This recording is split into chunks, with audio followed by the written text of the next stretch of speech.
Hello guys, स्वागत है आपका एक और न्यू ब्लॉग में।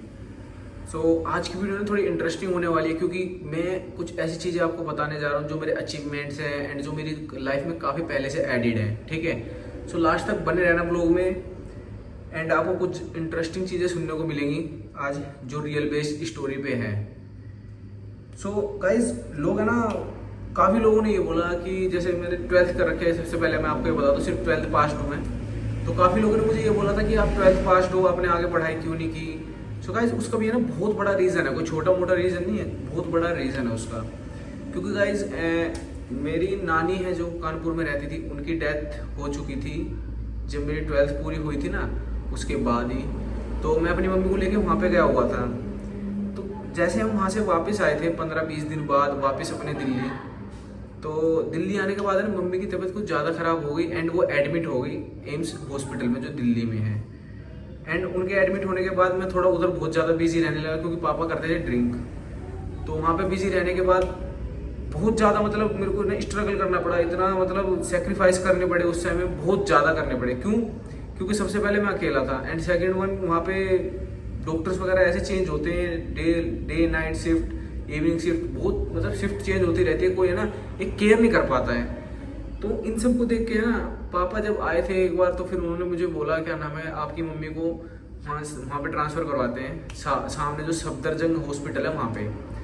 तो मैंने भी सोचा हाँ ठीक है, जब इधर इतनी केयर नहीं हो पा रही है तो थोड़ा पैसा लगा लेते हैं, तो वहाँ पे ठीक हो जाएंगी मम्मी।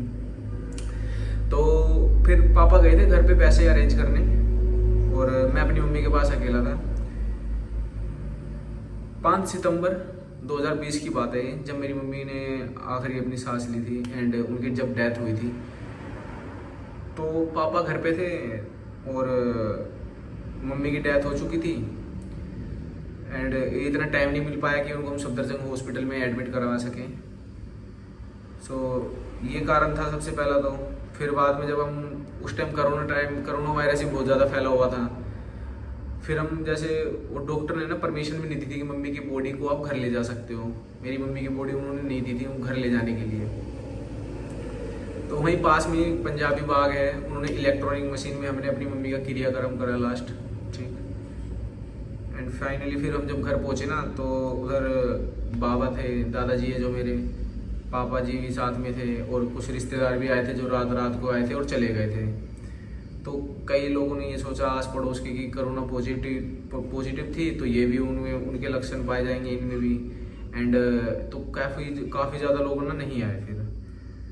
तो ये तो उस टाइम का स्ट्रगल था। तो फिर मैंने 1 साल तक बिल्कुल कुछ नहीं किया, ना मैं स्पोर्ट्स खेला, ना मैंने पढ़ाई की, ना मैंने अपना एजुकेशन को थोड़ा मतलब आगे बढ़ाया, कुछ भी नहीं, मुझसे नहीं हो पाया था क्योंकि मैं अंदर से बहुत ज़्यादा टूट चुका था। देन मैंने ये सोचा कि अभी दादाजी भी हैं, पापा जी भी हैं, ठीक है, तो एक काम करते हैं, जब अगर ये हैं तो इनका सहारा कौन है, मैं हूँ। फिर मैंने ना एक बार सोचा था क्या नाम है कि मैं आगे स्टडी कर लेता हूँ या फिर कुछ ना कुछ तो करना ही पड़ेगा, ठीक, ऐसे गुजारा नहीं होगा। तो हमारे पड़ोस के एक भैया थे जिन्होंने मुझे एक सजेशन दिया था कि जम्मू कश्मीर जाओ, मेरे दोस्त हैं मेजर मिलिट्री कमांडर के, ठीक, वो आपको हायर कर लेंगे आपकी हाइट देख के एंड स्पोर्ट्स देख के। आपका पहले बता दूंगा गाइस, मैं स्पोर्ट्स में बहुत अच्छा खेलता था, वॉलीबॉल। तो और मेरी हाइट भी बहुत अच्छी थी, अभी भी एक है हाइट तो, बट लेकिन उन्होंने मुझे ये बोला कि आप वहाँ पे जाओ, आपका वहाँ पे पक्का कुछ ना कुछ राय निकल जाएगी एंड रास्ता निकलेगा। तो फिर मैं वहाँ पे भी गया और जब मैं गाइस वहाँ गया था ना तो बहुत ज़्यादा नर्वस हो रहा था, बहुत ही ज़्यादा। क्यों? वो इसलिए जो अभी होंगे ना इस टाइम पे आर्मी में जो भर्ती हो चुके होंगे, जो पहले से हैं या फिर जो ट्रेनिंग करने गए हैं अभी, तो उन्हें ये चीज़ का पता होगा। क्योंकि उधर है ना बहुत ज़्यादा एक माहौल, जा सकते हो आप अपनी मर्जी से लेकिन आ नहीं सकते अपनी मर्जी से वहाँ से, वो रूल ऐसा होता है वहाँ का। तो उधर ट्रेनिंग वगैरह करवाई गई, 3 महीने का कोर्स था, ट्रेनिंग, पढ़ाई, जिम, शरीर पे ध्यान देना, ऑल चीज़ें, मतलब जो 1600 मीटर की रनिंग होती है, सर्टिफिकेट्स वगैरह चेक किए गए बहुत सारे, ठीक है, वो सब चेक किए गए। तो ये था जब मैं वहाँ गया हुआ था। एंड देन जब हमारी 3 महीने की ट्रेनिंग कंप्लीट हो चुकी थी वहाँ पे, तो फिर हमारी जीडी स्पोर्ट्स भर्ती निकली थी महाराष्ट्र में, जो कि आप चेक भी कर सकते हो, महाराष्ट्र भर्ती 2021 की थी आई थिंक, ठीक है, वो निकली हुई थी। तो उधर स्पोर्ट्स भर्ती में क्या था, बहुत सारे लड़के आए हुए थे, मतलब गिनती नहीं हो पा रही थी, 10,000 से ज़्यादा लड़के थे। तो उधर है ना एथलीट होता है एक गेम, एथलीट को ना साइड कर दिया गया था एंड अदर्स गेम वालों को रख लिया गया था उस दिन की भर्ती पे, वो इसीलिए क्योंकि जब एथलीट भी आए थे ना तो काफ़ी ज़्यादा लड़के हो चुके थे, जिसकी वजह से उन्होंने वो जो एथलीट की जो डेट थी वो आगे बढ़ा दी भर्ती की, एंड और स्पोर्ट्स को उसी टाइम पे फॉरवर्ड किया गया आगे। तो उसमें मैं भी था गाइस, एंड देन वहाँ पे ना सर्टिफिकेट चेक किया। सबसे पहले ना जब मेन गेट से एंट्री होती है उससे पहले आपके सर्टिफिकेट चेक हो रहे थे स्पोर्ट्स के, एंड आपकी आईडी चेक हो रही थी। तो कई कई ऐसे लड़के थे जो एक साल में 2-2 नेशनल खेल के आ रखे थे, और मतलब ये सोच रहे थे कि यार मिलिट्री कमांडर वाले चूतिया होते हैं, ठीक है। तो सर्टिफिकेट वो फर्जी थे, एंड उनको है ना यार इतना बुरा लगा मुझे भी उस टाइम पे, क्योंकि जब उन्होंने वो मेरे जो साथ के लड़के थे ना उनको भी बाहर निकाल दिया गया वहीं से, ठीक है। उनको बाहर निकाल दिया गया गेट से, मेन गेट से। ये मानो उन्होंने जो इतनी प्रैक्टिस की, ट्रेनिंग की, उस सबको कुछ फायदा नहीं, वो गेट से बाहर निकल गए। उन्होंने भी सर्टिफिकेट चेक किए तो उनके फर्जी निकले हुए थे। मैं आपको अपने सर्टिफिकेट दिखाता हूँ, देखो भाई, ये सर्टिफिकेट है स्टेट का, 2 से 3 साल के सर्टिफिकेट वैलिड होते हैं, ठीक है। ये एक सर्टिफिकेट ये हो गया, ये है CBSE का सर्टिफिकेट जो वैलिड था, जिससे मुझे एंट्री मिली गेट के अंदर, ठीक है। एंड एक और सर्टिफिकेट है मेरा स्टेट का वॉलीबॉल का, ठीक, ये है। ये सर्टिफिकेट है, और बाकी काफ़ी सारे सर्टिफिकेट है मेरे पास वैसे, बट लेकिन जो ये मेन थे ना इनके थ्रू ही मैं अंदर हो पाया था। तो वहाँ पे अंदर जाने के बाद केबिन था, केबिन के पास हम गए, उधर आईडी वगैरह चेक हुई हमारी। आईडी चेक होने के बाद हमें फिर थोड़ा क्या नाम है स्पोर्ट्स में डिवाइड कर दिया गया, जो मतलब जिस स्पोर्ट्स के थे उनको स्पोर्ट्स में डिवाइड कर दिया गया। तो उतना तो वहाँ पे कुछ नहीं हो पाया था, क्योंकि स्पोर्ट्स में तो सिर्फ ये था कि आपकी एबिलिटी चेक की थी, स्किल्स चेक की थी, एंड माइंडसेट चेक किया गया था आपका, बस इतना। मतलब जैसे 1600 मीटर की रनिंग और ये सब कुछ होता है ना, मतलब जिसमें मेहनत करनी पड़ती है, उतनी गेम में नहीं करनी पड़ी थी, ठीक है। फिर हमें जब वहाँ पे चेक किया गया, मैं गेम में भी हो गया था वॉलीबॉल में, ठीक है। उधर जब चेक किया गया तो उसमें भी पास हो चुका था। देन हमें ना थोड़ा 1 घंटे का रेस्ट दे के फिर हमें आगे भेजा गया ट्रैक पे, रिफ्रेशमेंट वगैरह दिया उन्होंने अच्छे से। फिर आगे हमें ट्रैक पे भेजा गया। तो जिधर हम थे ना जम्मू कश्मीर में रतनुचक मिलिट्री स्टेशन था वो, एंड उधर है ना यार काफ़ी ज़्यादा डरा दिया गया था हमें। उधर बोला गया कि 100-200 लड़के एक साथ खड़े हो जाएंगे, फिर भागने वाले दिक्कत हो जाएगी, पीछे रहोगे तो फिर नंबर नहीं आएगा, पास नहीं हो पाओगे, रनिंग में टाइमिंग नहीं आएगी, ये है वो, बहुत सब मतलब डरा दिया था उन्होंने। बट लेकिन स्पोर्ट्स भर्ती में ऐसा नहीं था। हम सिर्फ 50 से 55 लड़के खड़े थे ट्रैक पे, एंड उसमें भी फिर मेरी टाइमिंग आई थी 5:17, रनिंग टाइमिंग जो थी 5:17 थी। और जब मैं मिलिट्री स्टेशन गया था शुरू में तो मेरी टाइमिंग 6 के ऊपर आ रही थी टाइमिंग, ठीक। तो अपनी स्पोर्ट्स भर्ती की टाइमिंग थी 5 मिनट 30 सेकंड से लेके 5 मिनट 45 सेकंड तक। 5 मिनट 30 सेकंड उनकी टाइमिंग थी जो नॉर्मल स्पोर्ट्स खेलते, जैसे basketball, volleyball, kho kho, athlete, ठीक है, ये सब। 5:45 से 6 मिनट की टाइमिंग रेसलर्स की थी, उनको वो कवर करना था 1600 मीटर इतने टाइम में, और हमें कवर करना था 5:30 के अंदर। तो मेरी टाइमिंग जब भी ठीक आ गई थी। और फिर ये सब हुआ तो गाइस मेडिकल हुआ। आपको तो पता ही मेडिकल होता है जो, मेडिकल में आपको खुल के बता नहीं सकता हूँ, ठीक है। आप लोग जो भी होंगे वो जानते होंगे मेडिकल में क्या होता है, और जो नहीं जानते हैं वो प्लीज़ किसी से संपर्क करके जान लेना। लेकिन मैं नहीं बता सकता ओपनली मेडिकल में क्या क्या हुआ था। बट लेकिन मेडिकल में मैं पास हो चुका था, फिजिकल में पास, मेडिकल में पास, गेम में पास। अब बारी आती है एग्ज़ाम की। तो उन्होंने हमें एक रेस्ट पीरियड दे दिया था 3 महीने का। उन्होंने ये बोला था कि आप अब घर जाइए, ठीक है। सर उन्होंने मतलब डेट वगैरह दे दी थी, ठीक है। तो मैं बहुत ज़्यादा खुश हो चुका था। मैं इतना खुश हो गया कि यार 95% भर्ती कंप्लीट हो चुकी है अब हमारी। फौजी बनने के लिए सिर्फ 5% है, और वो है सिर्फ एग्ज़ाम, और उसकी भी तैयारी हमने पूरी कर रखी थी, ठीक है। जो जनरल क्वेश्चंस होते हैं, मैथ, जो नॉर्मल चीज़ें, इंग्लिश वगैरह, बहुत हमने प्रैक्टिस की थी वहाँ पे। जो प्रैक्टिस की थी ना, तो उसमें सिर्फ रनिंग वगैरह की नहीं थी, उसमें पढ़ाई भी की थी हमने वहीं पे। तो उन्होंने ना फिर भेज दिया घर पे, और टाइमिंग दे दी, और सबके मतलब फ़ोन नंबर्स वगैरह, आईडी वगैरह ले ली। तो फिर और एक चीज़ उन्होंने और बोला था, जिसके मेडिकल में दिक्कत आई थी ना, शरीर में दिक्कत थी, तो उनको 3 महीने का समय और दिया गया था उसको रिकवर करने के लिए और ठीक करने के लिए, ठीक।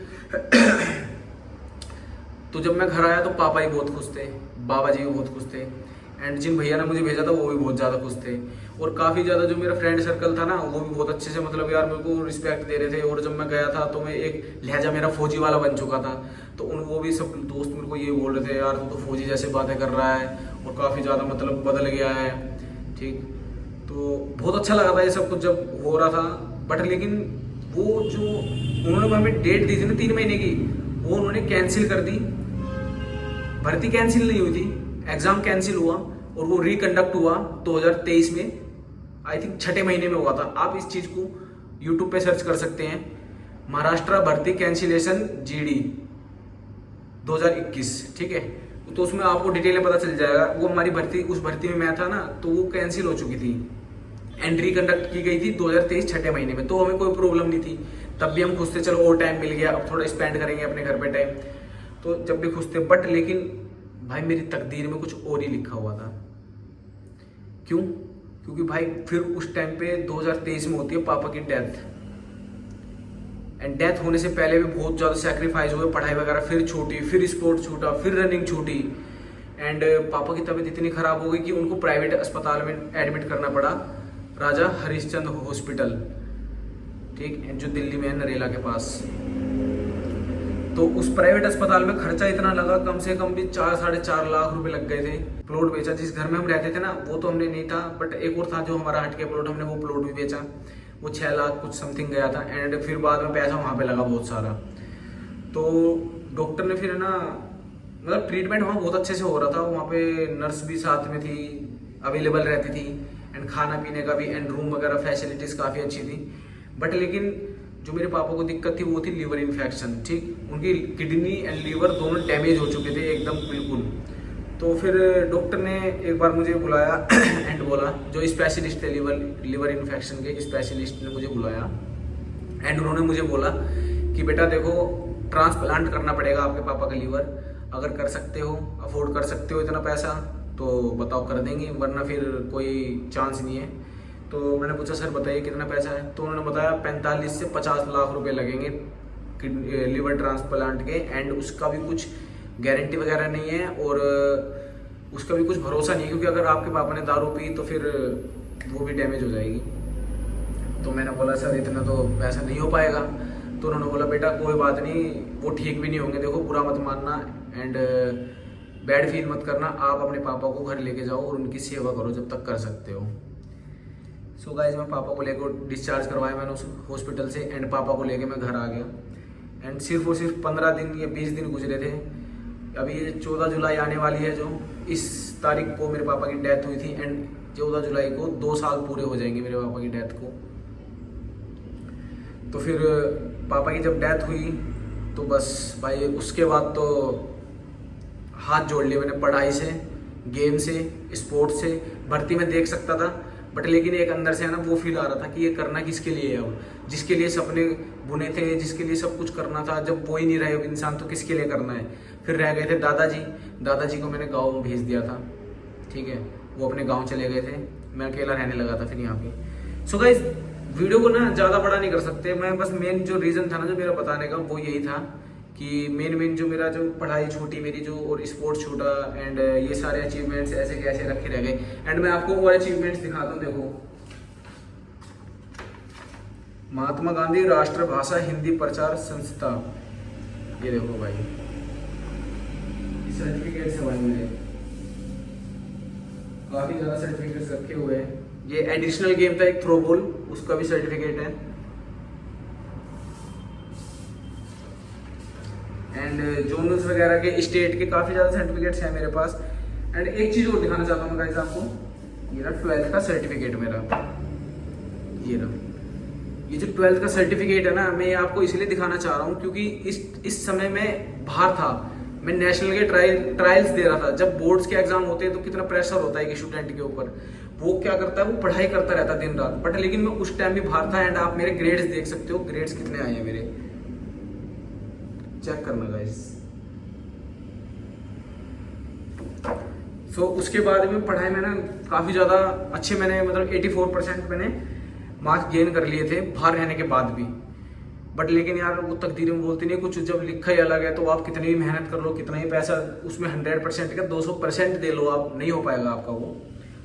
सो गाइज, वीडियो है ना कुछ ज़्यादा लंबी हो चुकी है, तो मैं अपनी वीडियो को यहीं पे एंड करना चाहता हूँ। एंड आपसे एक रिक्वेस्ट करता हूँ कि प्लीज़ किसी के कहवाए में मत आया करो, अपनी फैमिली के साथ रहा करो। कि आप सोचते हो कि फैमिली से हटकर कुछ कर लेंगे, तो ऐसा बिल्कुल ही मत करना।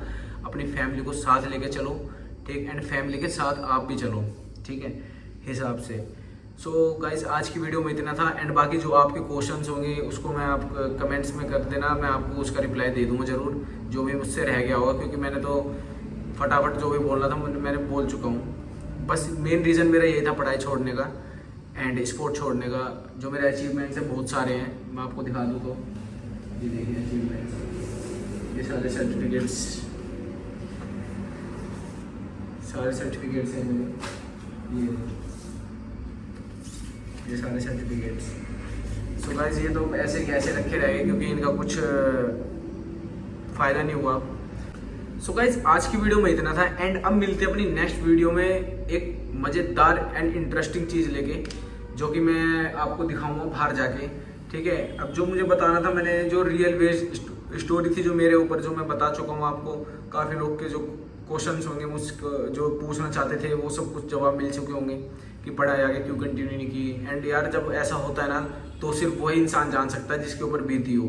बोलने वाला तो ये बोलेगा आप ये भी कर सकते थे, वो भी कर सकते थे, वो भी कर सकते थे, बट नहीं, जब बीतेगी ना आप पे गाइस, जब मालूम पड़ता है। और भगवान करे आपके साथ कभी ऐसा जिंदगी में ना हो, ठीक। तो बस मेरा यही कारण था जो मैं स्टडी कंटिन्यू नहीं कर पाया।